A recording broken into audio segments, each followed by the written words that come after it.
My Lords, I'm grateful to all noble Lords participating in today's short debate about ways in which UK development aid to Pakistan, rising from £41.5 million this year to an estimated £133 million next year, will be used to help the poorest of the poor in Pakistan's minorities to climb out of destitution and caste. I declare a non-pecuniary interest as co-chair with Jim Shannon MP of the All-Party Parliamentary Group on Pakistan Minorities, and on whose behalf I'm currently chairing an inquiry into the plight of brick kiln bonded labourers caught up in modern slavery, and that includes young children, and who are massively and disproportionately drawn from the country's minorities. I've shared the draft report and preliminary recommendations with the noble Lord the Minister and paid tribute to the All-Party Parliamentary Group Secretariat and advisers, notably Mr Maurice Johns and Professor Javed Rehman.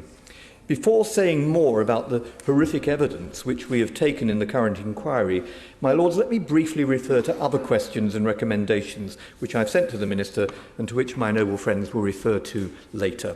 Some of those issues are referred to in earlier reports of the APPG and in the submissions of the All-Party Group on Ahmadis. They include discrimination and persecution against minorities entrenched in school textbooks, stigmatisation in schools and colleges, primitive and dismal conditions in the so-called colonies where Christians live, often devoid of running water, sanitation and electricity, and which I've personally visited with Mary Rimmer, Member of Parliament, and Jim Shannon MP. The APPG has highlighted lack of reparations, convictions and impunity following the violence in 2023 in Punjab's Jaranwala, when a mob rampaged and torched churches and homes. I hope that the noble Lord the Minister will respond to that and to the destruction of Ahmadi mosques and cemeteries, the persecution of the dead as well as the living, violent attacks including murder, and the denial of comparable voting rights with other citizens. We want to hear the Minister's assessment of the abduction of Hindu and Christian girls, forced conversions, rape and coercive marriages, all issues which British aid could and should do more to address. And my Lord, what happens to those who try to escape and end up like caged animals in detention centres in countries which my noble friend Lady Cox and I have seen firsthand? For the record, 3.72% of Pakistan's 230 million people are from religious minority backgrounds. 1.6% are Hindus, 1.59% are Christians, some of whom converted to escape the untouchability of the caste system. Most of the Hindus are also from Dalit or scheduled caste backgrounds, with all the stigmatisation and discrimination to which that leads. My Lords, does the noble Lord the Minister agree that their plight deserves to have greater focus? And does he further agree that women and girls from the religious minorities remain at the very bottom of the societal hierarchy? Has he had the chance to read the report, Life on the Margins, including disturbing evidence of child mortality rates higher than the national average? Whilst acknowledging the significant impact of the work of the FCDO in improving lives in Pakistan, it would be negligent not to point out the failure to prioritise the minorities. Our resources should be used to challenge and reform laws and policies that are used as a pretext for persecution, procedures that breed impunity and priorities that bypass the destitute and despised minorities. And in saying so, we stand with the foundational ideals of Muhammad Ali Jinnah's original constitution, and indeed findings more recently of its most eminent jurists. On the 19th of June 2014, the then Chief Justice of Pakistan's Supreme Court issued an admirable landmark directive which included the continuing failure of the state to create a federal task force to promote religious tolerance, new educational curricula to encourage religious harmony and social tolerance, the curbing of hate speech in social media, the establishment of a National Council for Minorities' Rights, police reform, employment opportunities and prompt action whenever constitutional rights of religious minorities are violated or places of worship desecrated. UK aid programmes should be turning that 10-year-old directive into action. My Lords, when did we last raise the failure to implement the directive with the government of Pakistan, and what response did we receive? Let me return to the plight, though, of bonded labour and the preliminary findings of our inquiry. Pakistan has one of the highest numbers of bonded labourers in the world, with over 1 million workers in brick kilns. Although religious minorities comprise less than 5% of the total population, in brick kilns the percentage of religious minorities is often as high as 50%, especially in Punjab and Sindh, where most of the religious minorities live, the finding corroborated by Anti-Slavery International. UNICEF say bonded labour, I quote, is an abuse analogous to slavery, a system in which the middleman or jamadar arranges the advance loan called peshki. The often illiterate worker must work exclusively for that employer until such a time as the loan has been paid off, including high interest rates. It's a vicious circle, trapping workers and their families across whole generations. According to the 2023 Global Slavery Index, one recent year, an estimated 2.6 of every 1,000 people were in modern slavery in Pakistan. Theoretically, my lords, bonded labour was made illegal under Pakistan's Bonded Labour System Abolition Act of 1992, and it signed international treaties outlawing slavery, as does its constitution. But in practice, successive governments have lacked the political will or capacity to implement and enforce the law on bonded labour. In evidence to our inquiry, we've heard shocking stories that women and girls from minority backgrounds have been subjected to physical, sexual and emotional abuse, reduced to lives of servitude. Our inquiry can confirm the findings of Human Rights Watch that, I quote, there is a consistent pattern of sexual abuse at the brick kilns, including rape. And I draw the Minister's attention to the testimony of Sarah and other accounts from women who told us of rapes by jamadas or local police officers.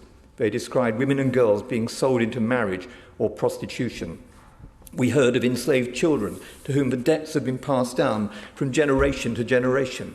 And recall, my lords, the horrific murder of Iqbal Masih, taken into bonded labour at the age of 4 and having escaped and campaigned against modern slavery, was murdered at the age of 12, having helped 3,000 children escape bonded labour. When did we last specifically raise the plight of children with Pakistan? Children should be in school, not servitude. We also heard in our inquiry accounts of a lack of any safety equipment, no medical coverage or social protection, shortage of clean drinking water, absence of latrines and obscenely low wages. A recent ILO report highlighted the dangers workers face, including exposure to, I quote, toxic fumes and carbon particulates. We set out 10 practical recommendations to the UK and Pakistan governments, from ethical buying standards to confiscation of assets. Perhaps if time doesn't allow today, the Minister will commit to responding to each of the recommendations by letter. And I also hope that a select committee will use our report and today's debate to drive this issue forward until change occurs. No one should underestimate the consequences for those who call for change, for equity and reform. In 2011, when the Christian Minister for Minorities, Shahbaz Bhatti, and his friend Salman Taseer, the Muslim governor of the Punjab, spoke up for Asia Bibi and called for reforms, both men were murdered. When did the UK last challenge Pakistan over the failure to bring the murderers of Shahbaz Bhatti to justice? If you can't bring the killer of your Minister for Minorities to justice, is it any wonder that the 2 children forced to watch a lynch mob of 1,200 burn alive their parents, or minorities living in places like Jaranwala, are in despair? But more hopefully, my lords, and here I will conclude, also recall that on August the 11th, 1947, in a famous speech, the great Muhammad Ali Jinnah insisted, I quote, "You may belong to any religion, caste or creed, that has nothing to do with the business of the state." And Jinnah gave the newly independent Pakistan a new flag, symbolising the country's plurality and diversity, combining the Islamic green of its Muslim people with the white of the country's religious minorities. The flag's crescent represents progress. The 5-pointed star symbolises light and knowledge, objectives which Jinnah hoped would inspire and unite the nation. Empirical research shows that countries which enjoy the greatest prosperity and harmony are the ones which promote religious freedom or belief for their minorities, something on which the UK, Pakistan and the Commonwealth should prioritise. It's my fervent hope today that our short debate will return Pakistan to that path and encourage the realisation of many of Jinnah's unfulfilled hopes. And in ending, I want to pay a personal tribute to the Noble Lord the Minister for all that he does on these issues and for the wonderfully generous way he gives time on so many occasions to addressing some of the issues I've mentioned today. Yes.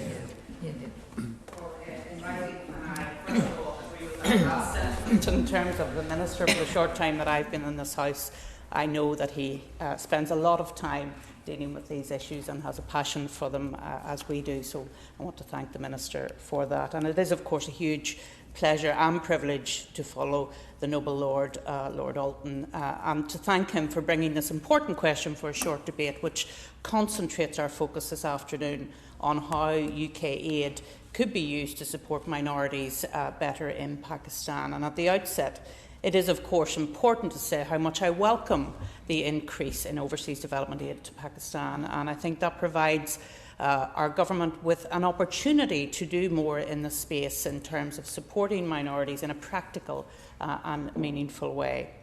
And looking at the aid profile from the year 23-24, the government is doing, it has to be acknowledged, a lot with the budget they had. Priorities which are listed include climate vulnerability, gender inclusion and disability inclusion, all very laudable goals. And there is much I could speak about this afternoon, but I want to spend the limited time that I have to look at the issue of women and girls. And there is no doubt a lot of work to be done in this area. And the Noble Lord, Lord Alton, has referenced the work that the APPG has been doing in respect of the bonded labour issue, and he has outlined the issues surrounding women and girls in that respect. I make the point, as I did in my question for a short debate in March on global Christian persecution, that women and girls from a minority faith, whether that's Christian, Ahmadi Muslim, Hindu, Sikh, face a double marginalisation or a double injustice. That could be through people trafficking, gender-based violence, kidnapping, forced marriage and or forced conversion. And it is still shocking to me that in our world today young girls are being groomed, trafficked into sham marriage and then forced into conversion. The International Development White Paper commits the UK to develop policies which are inclusive of people marginalised for their religion and belief, and I very much welcome that, but we need to turn this commitment into positive actions. We know that Pakistan is the third least tolerant country in the world in terms of social acceptance of religious diversity, and that cannot be ignored. In terms of the treatment of women from minority religions, a survey taken by the Punjab Bureau of Statistics on the social and economic well-being of women has shown that they have a higher than average illiteracy, and that has persisted amongst minority women in the province, 64% as opposed to 34%.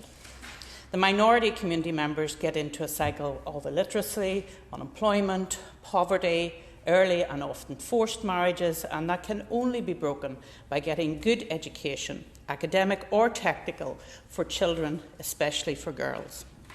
It is even more difficult for Christian students to get places to study in higher education if they're lucky enough to actually have education at primary level, because the good marks which are needed are often obtained by bribes, and most Christians do not have the financial resources to deal with those bribery issues.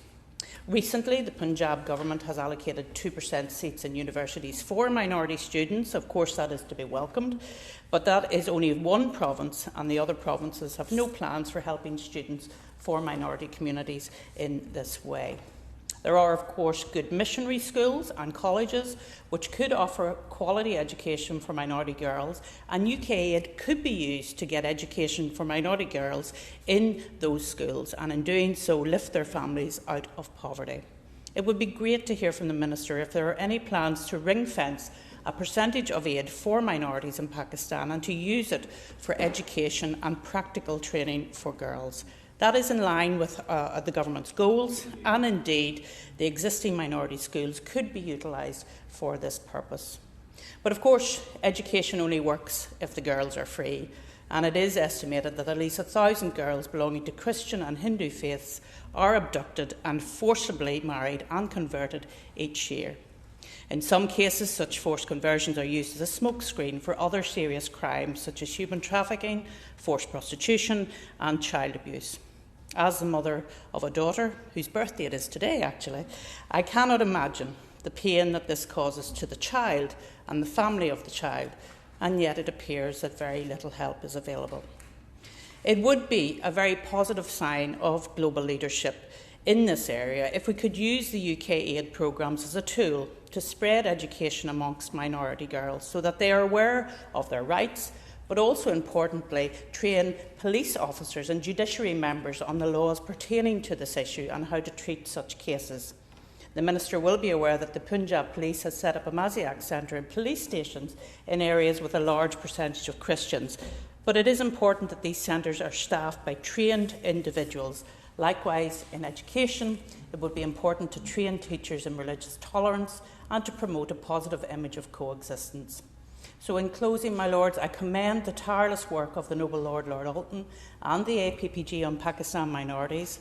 I think the increase in aid is a wonderful opportunity to reach out to the minority communities in Pakistan and to cement the UK's leadership role in our strong belief and commitment to freedom of religion for all by taking practical steps with the aid budget, such as I have laid out in relation to training and education.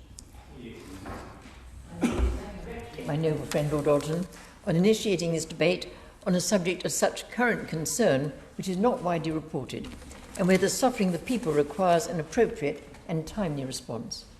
Some time ago, I met refugees from Pakistan who had fled to Thailand to escape the hardships inflicted on them in their home country. Many were living in dire and deeply disturbing conditions in detention centres. I visited some of these refugees to witness their predicament, and I was profoundly disturbed by the conditions in which they were forced to live. But the situations that had forced them to leave their homes and their homeland were so dire they had to emigrate. Their predicaments include discrimination against and persecution of minorities, resulting in severe hardships in so-called colonies, where violence is perpetrated against communities, including desecration of Ahmadi mosques and cemeteries, the destruction of churches, and the abduction of Hindu and Christian girls, involving forced conversions, rape, and forced marriages. And there's a continuing culture of stigmatization of minorities, even instilled into the culture by inclusion in school textbooks. The blasphemy laws continue to be used as a justification for persecution, and there is a culture of impunity. For example, no one's been brought to justice for the killing of Shahbaz Bhatti, the Minister for Minorities, and reference has already been made to that terrible situation. But those who wish to see changes of the culture of prejudice and persecution recommend many fundamental changes. I'd just like to highlight some of those recommended changes. First, the use of the percentage of the official aid for minorities, mainly for education and professional training projects, like nursing for girls, in line with the government's MDG goals. Secondly, support for the Punjab Policy's commendation policy of established Maziak centres in police stations in areas where there's a large percentage of Christians. These are staffed by minority police staff and can be used by minority members to report crimes and to seek appropriate protection and/or recompense. As the competence of staff is essential, UK aid could be used to help train the staff there to maximise the use of this very significant opportunity. Thirdly, provision of funds for the basic necessities like fresh water and electricity in slums and primary schools where there's a concentration of minority members. Fourthly, the provision of funding for the training of teachers in religious tolerance so that teachers are equipped to deliver positive images of coexistence in their schools. Fifthly, the provision of funds for shelter homes for the victims of forced conversions and forced marriages, where they could be taught skills to be self-sufficient. And finally, provision of funds for labourers working in the sewers to safeguard them from deaths and injuries. My Lords, having heard the first-hand accounts of the suffering inflicted on so many Pakistani civilians from those people themselves, I passionately hope that policies to alleviate their suffering will be recognised as matters of profound concern, and measures will be taken to implement them as a matter of urgent priority. Yeah. So I'm privileged to be the first of a trio of bishops to speak in this debate. For the past 8 years or so, the Diocese of Guildford has partnered the Diocese of Sialkot in the Marja region of Punjab. Sialkot is probably best known for the production of medical equipment and World Cup footballs. And the diocese also includes the Mirpur district with its strong connections to the British Pakistani community, not least in Woking, just a few miles from where I live, which boasts the oldest purpose-built mosque in the UK. I was privileged to visit Sialkot and Mirpur in 2019. Mirpur had just suffered from 2 devastating earthquakes, and I'm Vice Chair of the Pakistan Minorities APPG. I'm therefore hugely grateful to the Noble Lord Alton for initiating this debate and for his tireless championing of freedom of religion or belief over quite so many years. And I'm fully supportive of the suggestion that religious minorities should be explicitly included in the list of marginalised communities when it comes to the provision of UK aid. There is no question, as we've heard already, that discrimination exists on all kinds of levels against religious minorities in Pakistan, most notably against the Ahmadi, Christian and Hindu communities. In part, that is due to extremists who frequently use the blasphemy laws to whip up public anger and acts of violence, with the arson attacks on dozens of churches and hundreds of homes in Jaranwala on August the 16th last year, a particularly egregious example. But in part too, it is due to an entrenched institutional malaise, despite the specific protection of religious minorities under the Constitution. Aspects of that malaise are well documented, and many of them have been highlighted in the Noble Lord Alton's opening speech and other speeches since. A biased educational system, a legal code which specifically discriminates against Ahmadiyans, those blasphemy laws which are so widely drawn and frequently abused, and the continuing legacy of the caste system which leaves Christians and Hindus frequently at the bottom of the pile. Issues of modern-day slavery have been highlighted by the Noble Lord Alton, especially in the huge brick-making industry and in the sewers, where my friend the Bishop of Sialkot, who came to lunch last Saturday, tells me there are deaths reported almost every week due to a lack of basic personal protective equipment. Complaints about abduction, rape, forced conversion and marriage are frequently given short shrift in the courts. One particular concern in the Diocese of Sialkot was the effective confiscation of 8 of the church schools, which remains in place despite a subsequent ruling by the federal government that they should be returned.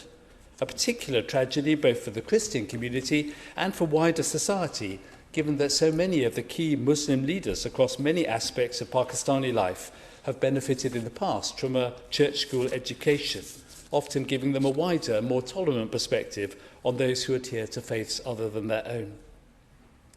There are various examples I could cite on the other side which have sent out more hopeful and positive messages to minority religious communities in recent years. There are courageous people across Pakistan who believe in the constitutional protection of religious minorities and who seek, often very bravely, to promote that belief. And I was privileged to meet some such in my visit in 2019. But this is a short debate and I don't want to add to it unnecessarily. My point here is this, that the negative stories remind us of the continuing need for change in which UK aid can play a significant role if carefully directed, and that the positive stories remind us that change can happen, especially where we pay proper attention to religious tolerance and the equity that flows from it. Many of the problems for minorities, of course, emanate from the fact that they are often very poor, with illiteracy the primary cause of that poverty. Indeed, it's something of an irony that whilst it was often the Christian missionary schools which began to educate many from a variety of religious backgrounds, it is all too often the Christian community which has been left behind today. As the Noble Baroness Foster, has already pointed out, that survey taken by the Punjab Bureau of Statistics on the social and economic well-being of women showed that in a general population where women literacy was 64%, in the minority population, women illiteracy was also 64%, showing that extraordinary imbalance between the two groups.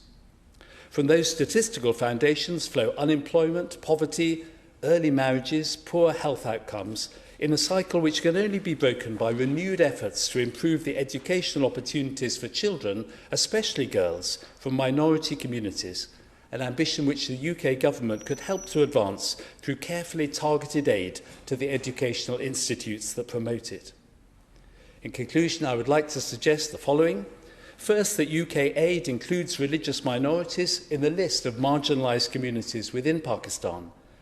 And secondly, to support Baroness Foster's suggestion that a percentage of the aid budget is set aside for minorities, using most of it on education and professional training projects, in line with the government's MDG goals and the Pakistan's government's allocated quotas for minority groups.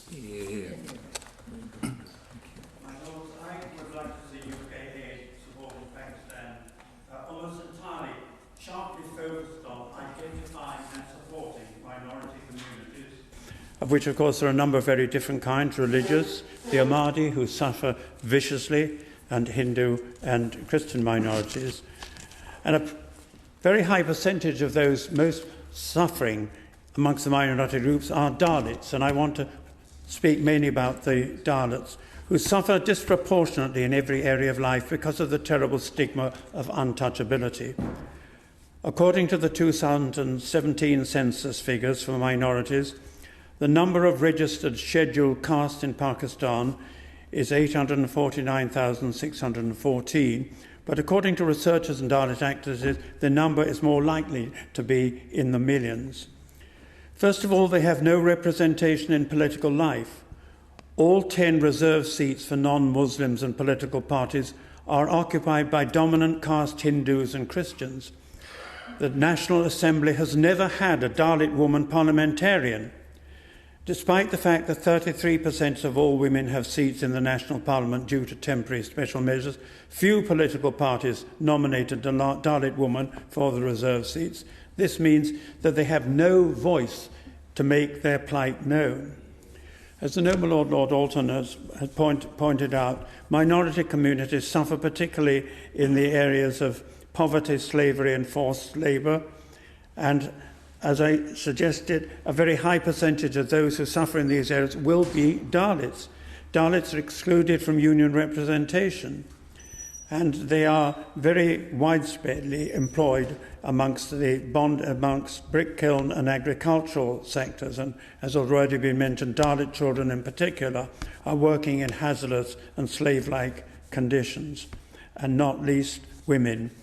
And one aspect of this is that Dalits, particularly Dalit women, are most likely to be assigned to manual scavenging. This undignified work, without any safety equipment, exposes them to death, accidents and poor health.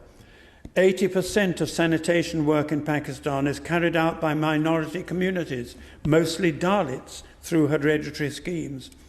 And there's another factor: water and sanitation issues are thus intimately linked to the mistaken notion of purity, leading to the untouchability stigma.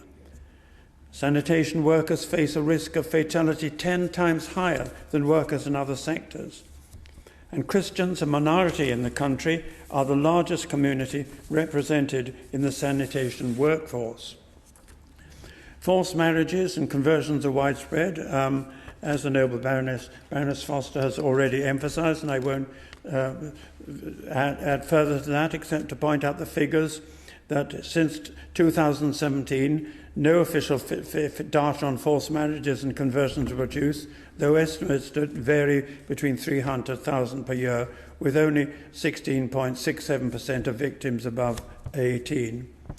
Now, since 2006, the Pakistan Parliament has provided about 6,000 projects in a national poverty reduction scheme. This progress is welcome. But none of these projects target issues specifically facing Dalits, who are floundering in a vicious cycle of poverty and lack of land, which forces them into that poorly paid employment where they can be exploited. Many take loans from their employers and are unable to take them back. There's a high level of suicides amongst this community due to this distressing economic situation.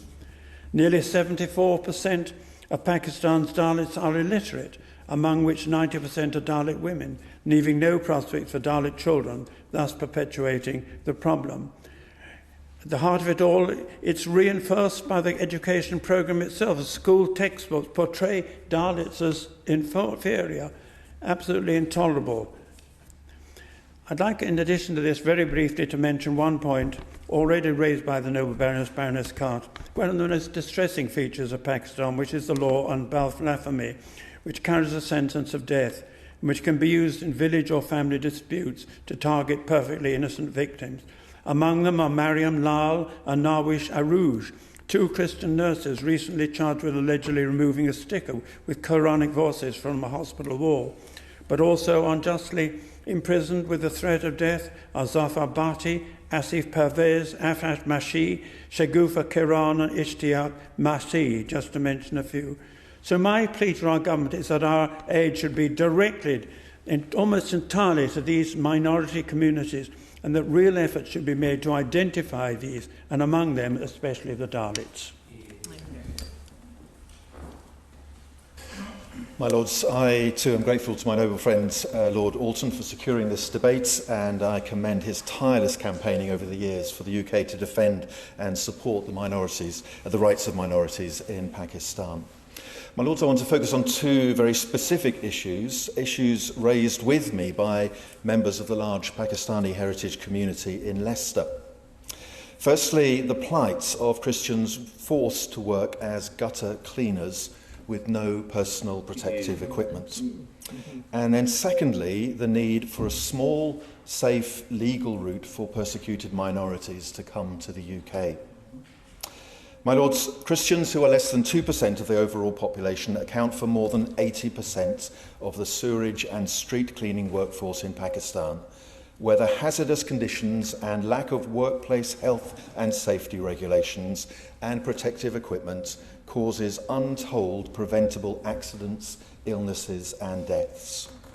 The accounts of their working conditions are truly repugnant, and made even more shocking by the fact that the government agencies advertise for cleaning positions for Christians and other religious minorities only.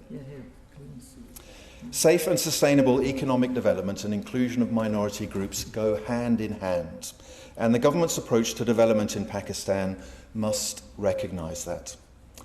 As others have said, I too warmly welcome the increase in the aid budget for Pakistan. And so I ask the Noble Lord the Minister, will the government commit to targeting aid to the poorest of the poor, and in particular the provision of protective equipment to industries where minority populations comprise the majority of the workforce? Such provision would provide an important symbol of the government's priorities, and more than this, would save lives. My second point relates to the provision of a small, safe and legal route for persecuted minorities to come to the UK. The well-documented case of Asia Bibi is indeed a case in point. The Canadian government is to be applauded for their approach, as are those Muslim leaders in this country who spoke out in support of her. But there are others. I myself was approached by a bishop in Pakistan to ask if I might help us secure asylum for one of his priests. The priest's brother had been murdered, and there was clear evidence to suggest that others in the family were at serious risk. But despite all my efforts, and indeed the intervention of the Archbishop of Canterbury, we could not secure a visa for the priest and his family.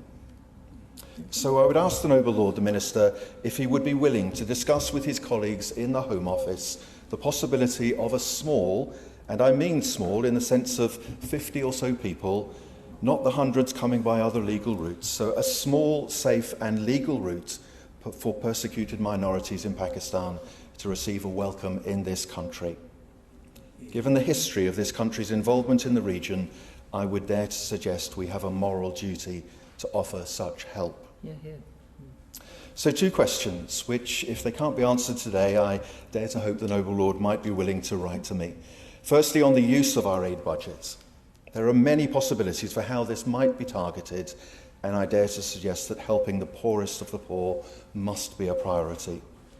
And then secondly, where the risk is simply too great, might we also be willing to offer a route to safety for those being persecuted? My Lords, it's a pleasure to follow this small convocation. And also I join with them all in congratulating our noble friend Lord Alton for securing this debate and his determination and perseverance on these issues. May I just very briefly, however, say, because this is the first opportunity that I will have to ask the Minister from the FCDO a specific question. I think he will share or he will understand the concern amongst the diplomatic community with the statement yesterday by the Home Office Minister of not recognising Gaza as part of the occupied Palestinian territories. And I look forward to the Home Office writing to me that the Minister hasn't so far today. But returning to this debate, the Noble Lord Alton very kindly shared me the draft of his report, and it makes truly depressing reading. And I wish to really share his comments of the need for our friends in the Pakistan government to adhere to the obligations that they have signed up to in the International Covenant on Civil and Political Rights, on the Convention on Forced Labour, on the ILO obligations and the Covenant on Economic, Social and Cultural Rights. So I endorse everything that he said. Pakistan has been and is one of our most important development partners, and of course a diplomatic partner too. That country has seen huge UK commitment and development over the last 20 years. It has also seen enormous progress itself, halving poverty in 25 years. But there are concerns that this progress is now in doubt, with 40% of that population, 95 million people, living below the poverty line. But I wanted to start by commending British officials, especially those that had been in DFID, for the work that they had done and the programmes. The UK reach for the development over that years has reached over 2.5 million people for securing clean water and sanitation. Over 2 million children have received a decent education as a result of the British support and partnership. And over 1 million children under 5 and women and adolescent girls, the point that was raised by Noble Lady Baroness Foster. The UK support and working with our NGOs and the Pakistan government has brought about results. But that does not mean that we take away focus for the points of these debates today. The UK support in partnership with Pakistan in 2017-18 was £441 million. It's gone down to 77 million, and that is rising again, and which I now I support. But Pakistan remains the 6th largest bilateral programme for the United Kingdom. This is a very strong priority for us. And I also want to commend the Awaz programme. Now, my understanding that over the last decade or so, the Awaz programme has been focusing on accountability and inclusion of at-risk groups. And this has been a £90 million programme, and the second phase has been addressing modern slavery. And I would be grateful if the Minister could confirm that child labour, child enforced marriage, gender-based violence, and also for human trafficking and modern slavery remain a priority of the programmes that are going to be going forward. I wish to use as two sources for the remainder of my comments is the Independent Commission for Aid Impact Review of UK development support for Pakistan, which was 2023, and then finally the House of Commons Foreign Affairs Select Committee when they carried out their review in 2022. The ICAI report had highlighted some of the concerns with the difficulties in delivering some of the development support because of the increased restrictions faced by civil society and the backtracking in the civil society media restrictions and increasingly, as they put it, increasingly populist politics. And as the ICAI report had highlighted, the UK government decided to deprioritise democracy objectives. I'd be grateful if the Minister could say whether the Consolidating Democracy in Pakistan programme will be brought back, either in its previous or in a revised form. And will we be reprioritising the civil society and democracy reforms that had been part of the previous programmes? Because all of those are focused on ensuring that there is space for the minorities, not only for their development, but also to participate in the public space. The final element I would wish to highlight is that the Select Committee and the ICAI report had called for the UK to have a more systematic implementation of human rights objectives in its policies and programmes. So I'd be grateful if the Minister could confirm that if we are increasing the support, then that support will include civil and political space, human rights, and of course, as the Noble Lord Alton asked, the support for individual minority groups within the country.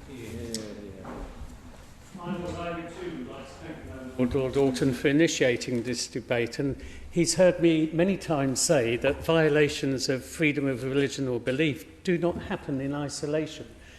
Countries that fail to respect religious freedom or the basic right to no belief invariably fail to respect other basic human rights too.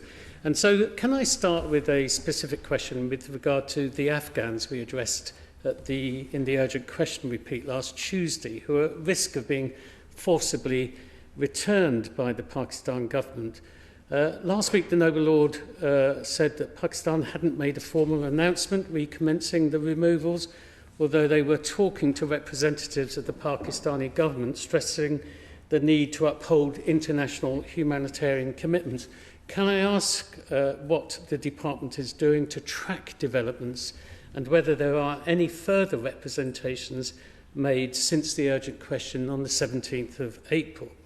My Lords, in this debate, we've heard in some detail the experiences of Christians in Pakistan, including, as the Baroness Foster, Noble Lady Baroness Foster highlighted, accusations of forced conversion and forced marriage, and of course, as the Noble Lord Alton highlighted, violence and attacks on places of worship. And of course, the blasphemy laws continue to be used as a pretext for persecution and with a culture of impunity. My Lords, during the 25th of March debate on persecution of Christians, the Noble Lord said he'd recently spoken to Pakistan's new Foreign Minister, Ishaq Dar. Can the Noble Lord, the Minister, give us some more detail and update of those conversations, and has he had any further ones? Can I also focus on what the Noble Lord Alton highlighted, and that's the bonded labour that sustains a caste system massively and disproportionately affects the minorities. And Pakistan has one of the highest numbers of bonded labourers in the world. And according to reports, there are over 1 million workers in brick kilns in Pakistan. But apart from brick kilns, bonded labour is also most prevalent in the agricultural, carpet weaving and mining industries. So I'm grateful to the Noble Lord Alton for highlighting the excellent work of his APPG on Pakistan minorities and its inquiry into brick kilns workers. And although they've not yet reported, they're still continuing with work, his draft report highlighted the failure to implement constitutional prohibitions on modern slavery and laws against bonded labour. And I think what we need to hear from the Minister is how we are using the aid budget, as we've heard, increasing to next year to 133 million, for greater scrutiny and monitoring and compliance with ILO conventions on the prevention of slave labour, child rights and women's rights. And although the government of Pakistan has passed legislation to outlaw the practice, as we've heard, implementation of the law is basically non-existent. Now, in the government's response to the Commons International Development Committee's report in November 22, they said, we prioritise our aid to achieve maximum impact for the people of Pakistan in line with our strategic priorities, including freedom of religion belief. And of course, that response also mentioned the accountability, inclusion and reducing modern slavery programme, which brings together community leaders and minority representatives to promote tolerance. Can I ask the Noble Lord, does it specifically address the issues that the Noble Lord Alton raised? Does it include advice to businesses in relation to the high risk of modern slavery in the brick kilns in Pakistan? And are we surely we should be using these programmes to support provincial labour inspectorates to ensure they can fulfil their obligations including the use of modern technology, so they're much more able. These are very straightforward, simple things that we can do which can make a huge difference. And finally, my lords, what are we doing to support the government of Pakistan to ensure implementation of the existing legislation? We need to do more. And can I remind the noble lord, I've constantly raised the issue about working with trade unions. What are we doing with the international trade union movement and the ILO to ensure compliance with these important conventions?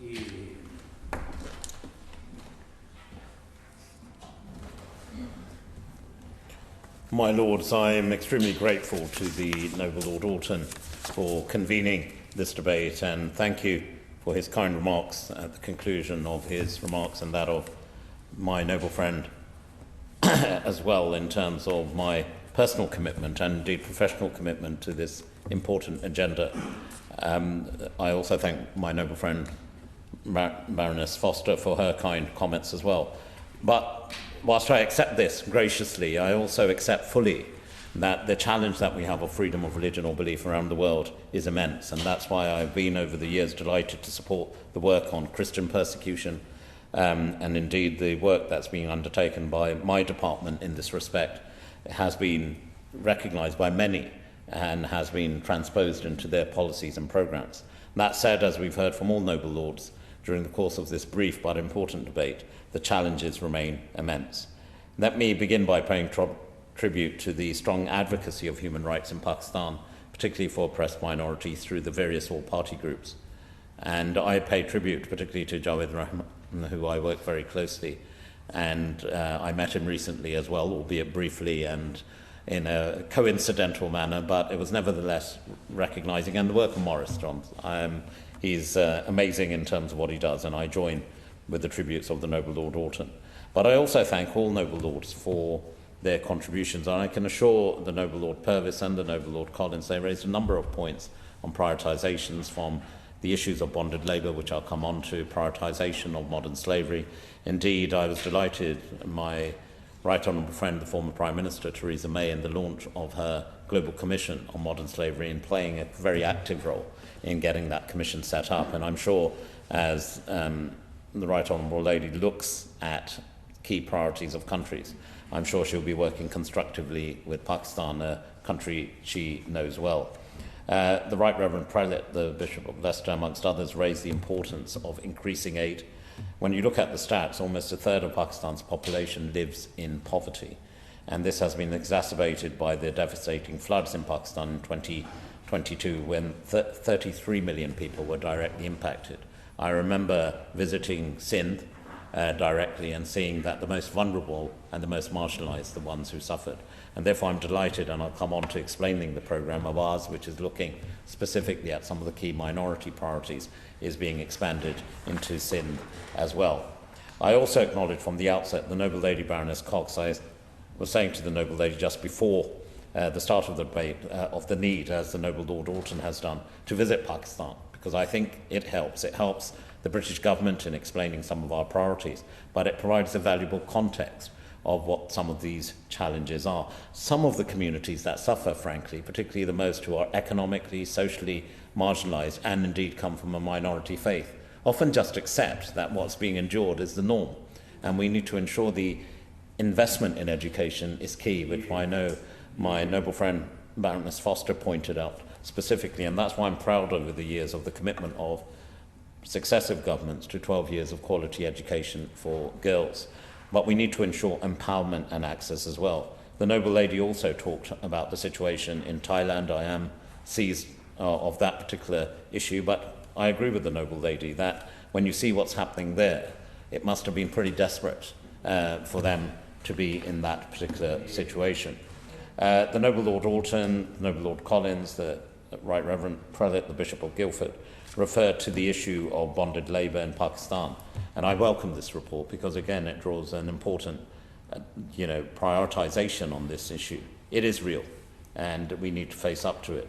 The UK is, of course, committed, I assure the noble Lord Purvis and Collins, to all forms of eradicating all forms of modern slavery and human trafficking. And the UK does work with international partners, particularly on the important issue of modern slavery, the IOM in particular. On the issue of specific trade unions in Pakistan, I will take that back to see what kind of work. It is a weak structure, I can say that to the Noble Lord Collins, but it's important that we continue to see how we can further work in cooperation with key bodies. Just in answering some immediate questions on that report, we have supported the Pakistani authorities to undertake the first child labour surveys in Khyber Pakhtunkhwa and in the Punjab, and we are now using this data to support policy formulation on child bonded labour, including the formation of child protection systems. The UK is also working very closely on the issue of modern slavery through the £26 million we've allocated to the Regional Child Labour Programme, and this is FCDO's largest modern slavery programme and helps to deliver the UK's commitment not just in Pakistan but in Bangladesh and India as well. Turning to the issue of Afghanistan that the Noble Lord Collins has raised, I have followed that through specifically. I haven't had any further updates as yet, or indeed announcements, but of course I'll keep both the Noble Lord and the House informed. We are very much seized with the situation in Afghanistan. Yesterday I met once again with the courageous Fawzia Kufi, who was a previous deputy head of the Senate in Afghanistan, to also understand the particular issue of discrimination and the marginalisation of women, which continues in Afghanistan. The Right Reverend the Bishop of Guildford again highlighted the injustices, the indiscrimination, the economic exclusion and wider intolerance which is suffered by minority communities in Pakistan. And we condemn unequivocally the desecration of religious sites and graves, violence against individuals. And we want perpetrators to be held accountable. On a personal note, perhaps I can be as courageous enough to say to all Noble Lords participating in the debate that no one knows better than I about the challenges that the Ahmadi Muslim community are facing, being members of that very community. The Right Reverend Prelate asked specifically about safe and legal routes. I know the community's worked very consistently with successive governments on the importance of those fleeing asylum because of religious persecution. And of course, whilst the government has a very robust policy on immigration, as we've seen in recent months, the issue of those seeking asylum in the UK, I think, is an important attribute to sustain, maintain, and indeed strengthen, particularly those who are persecuted simply because of their faith. I've seen the benefit, and let's be quite frank, that those who come to our country, and when you look at a proper analysis, they make an incredible contribution into the progress of our country, and we're richer for it. And I perhaps can speak with some personal experience on that front as well. My Lords, overall our development budget for Pakistan this year is more than tripling, as Noble Lords have acknowledged, and I want to just spend a moment or two on the specifics that have been raised. And I assure all Noble Lords we're very much seized on some of the key priorities. Just on the Brit kilns, I visited a zigzag kiln in Lahore in 2021 with the then High Commissioner Kristen Turner. On a more amusing note, the last thing you want to do as a suited, booted British minister is in the middle of the start of the summer be put on top of a brick kiln, so I know how it feels. But these zigzag technology is being used in Pakistan to evolve the brick kiln operation into something which is a substitute for coal, reduced emissions, to improve the welfare of brick kiln workers, some of them who work. Perhaps that's their only source of income. So we need to ensure there's an effective transition, both through cleaner energy, but also in terms of protecting their rights. So I have seen that directly in operation. And the UK's 46.5 of ours Accountability, Inclusion and Reducing Modern Slavery programme is working to tackle child bonded labour directly, and the formation of child protection systems, which Noble Lords alluded to. I've already mentioned the importance of the surveys, and I take on board, of course, I've read the ICAI report in this respect, and to follow up on specific elements. In the aftermath of the appalling mob attack against the Christian community in Jaranwala last August, I'm grateful to the Noble Lord Alton and others who came to see me specifically. I have a regular drumbeat of visits to the region to ensure, one, that are the houses being repaired? They are. Are the places of worship being repaired? I'm informed they are. And of course, important, the issue of compensation, which I'm told has begun, and we want to follow through indeed. When I met with the Foreign Minister of Pakistan in his visit to London recently from the new government, and my first meeting over the phone call with the Human Rights and Law Minister, the issue of minority rights, the issues of forced marriages, all these matters were prioritised by myself during that conversation. The harms of forced marriages, the Noble Lord Alton and others raised these directly, are very clear, and we want to tackle them. There is a phrase in Islam from the Quran which is La ikraha fi din, which is there is no compulsion in religion, and we need to ensure that's carried through. And I was pleased that we were able to exercise a human rights sanctions with our human rights regime on a particular individual who actually exercised this vulgar practice. My Lords, I'm conscious of time, but I assure Noble Lords, including the Noble Lord Harris, that the issue of Dalits that he's raised, I will look in specifically. They're amongst the most marginalised of the marginalised, and we need to stand up and ensure that their rights are equally protected as well. There are a variety of other programmes, GOAL as well, which looks at improving education outcomes with a focus on minorities, and we'll continue to focus in this respect to ensure that minority communities, I assure the Right Reverend Prelate, the Bishop of Guildford, as well as the Right Reverend, the other bishops, indeed. We have 3 bishops. The buses analogy comes to mind, but I won't use that just here. But their contribution in this debate is particularly welcome, that we are following through in the range of initiatives in prioritising, ensuring education is not in any way lost. Meanwhile, our hate speech and disinformation programme, the Noble Lord Purvis, will be pleased to learn, aims to protect vulnerable groups with a focus on making digital spaces safer for women and religious minorities. And in the run-up to the general election in Pakistan in February, we supported voter education. And we also support, through the UK's Magna Carta Fund, the Pakistan's National Commission for Human Rights and the Minister for Human Rights. The review of technical assistance to review Pakistan's national curriculum has also remained a vital priority, and we continue to work with the new government in this respect. £130 million Girls Out of School Action for Learning programme focuses on improving teacher quality and learning outcomes for children in Punjab and Khyber Pakhtunkhwa. And yes, I can assure my noble friend, Baroness Foster, we are working to ensure much of this fund is allocated specifically to the education and protection of minorities. When I had my call with the Law Minister, Azim Nasir Dar, we looked specifically at freedom of religion as a key priority of our continuing relationship. The final points I would just make, I will of course follow up on any questions that I haven't been able to answer, that on a positive note, there is some progress that's made. We've seen the route for Sikh pilgrims into Pakistan being sustained and protected. We recently saw, through our initiatives, the Pakistani ministers attend various events, including during Easter and Eid, which involved all communities being in attendance. And we continue to stress upon Pakistan the importance of inclusivity, particularly for minority communities such as the Christians and the Ahmadiyya Muslim community, who are particularly persecuted and denial of voting rights. You either claim you're a non-Muslim if you want to vote, or you can't vote at all. That is fundamentally flawed and needs to be corrected. But I will continue to work with Noble Lords on these important priorities to ensure we deliver them. I know we're short of time. I don't know if we're up against the time on the clock. We have 3 minutes, I think.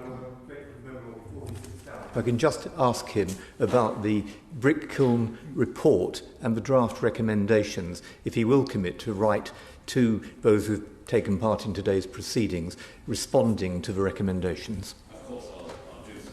I've read part of it. As I said, that it is an active part of what we're looking at, and there is a series of work we've been doing on brick kilns. But I would stress the importance of transition in a way which is practical and doesn't end up with people not having any money at all. But I will certainly respond formally. And I thank all Noble Lords, particularly the Noble Lord Alton, for convening us on this important issue.